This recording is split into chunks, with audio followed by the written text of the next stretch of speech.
Kent fought back well on the penultimate day of their latest LV County Championship match at the Spitfire ground St Lawrence in Canterbury, but only after they'd followed on, which means they still have much to do to save their game with Glamorgan. Kent began the third morning in trouble on 73 for 4 in their first innings, needing 156 more runs to make Glamorgan bat again next, and things got much worse before they improved later on.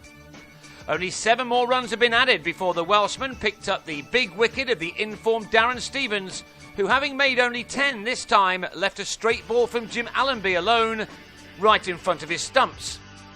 And that started a Kent collapse. Ben Harmison, the other overnight batsman, nicked Allenby behind after scoring 12. Geraint Jones was the latest to be fooled by one of Michael Hogan's big induckers to be bowled through the gate for a dozen. Mitch Claydon lobbed a simple catch to Michael Reid off Graham Wagg. Callum Haggart, inexplicably, was also out, having decided to play no shot. Reid the bowler this time. And after the last pair took the total from 110 for 9 to 135, Adam Riley edged Dean Koska behind. With a top score of only 23, Kent had been dismissed for 135 to trail on first innings by 243 runs. Needless to say, they were soon batting again, but this time their openers, Sam Northeast and Rob Key, showed a lot more fight. There was nothing in this pitch for them to fear, and they would have known that they'd just batted badly to be dismissed for such a small score first time out. Starting their second innings after lunch, they fared a lot better this time. Both Northeast and Key settled in with some early boundaries, and this time they were a little more careful in their shot selection. They'd raced to 50 for 1 in only 10 overs in the first innings before losing their last 9 wickets for just 85. So even though this pair had opened up with a stand of 75 in 20 overs, they knew that they had a lot more batting to do. They were then set back when they lost 2 wickets fairly close to each other. On 33, Northeast got a leading edge to a short ball from Reid to offer Koska a catch. And after he'd added 22 more runs with Key, Daniel Bell Drummond fell into a trap as he chased a wide ball from Koska, only to edge to Allenby, who clung on very well before nearly landing the ball on his own head in his celebration. Kent were left on 97 for 2, still 146 runs adrift, but thankfully for them, Key was still there, and he went on to claim a half-century off his 112th delivery. It was the third time he'd reached that mark in the championship this season, but he knew that this had to be just the start of what he hoped was going to be a very long innings. It needed to be if his struggling side were going to have any chance of saving this match. Apart from Stevens and his recent punishing form, only Key and his partner now, Brendan Nash, have really contributed meaningful knocks this year for Kent.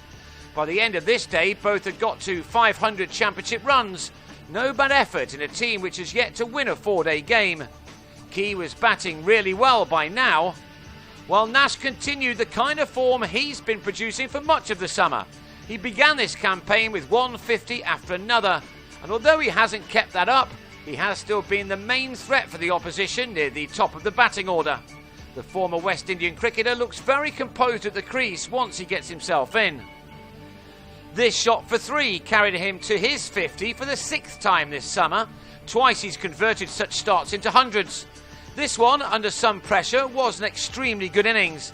It had taken him only 74 deliveries to get there, and that had included 6 nicely timed boundaries. It was important for him and Key to keep going as they took their partnership to 95. But crucially, perhaps, into the last hour of the day, both men fell in the space of 5 deliveries. Without adding another run, Nash just had a nibble at a ball from Hogan, and that gave Stuart Walters a catch. Then in the next over, Key padded up to Koska in front of his stumps to be given out LBW on 85. He left with his side still 51 runs behind on 192 for 4. Having seen one collapse in the morning, Glamorgan may now have fancied pushing themselves to the brink of victory before the close, but Harmison had other ideas. He launched Koska over the top for a 6. And in partnership with Stevens, he took his side into the lead with just the 4 wickets down this time. Stevens again played some shots, striking 6 boundaries in his undefeated 35. Glamorgan will be well aware that they will now need him out early on the final day. He finished on 35 and Harmison on 23, and they've helped Kent to 254 for 4, with an important stand of 62 runs for the 5th wicket.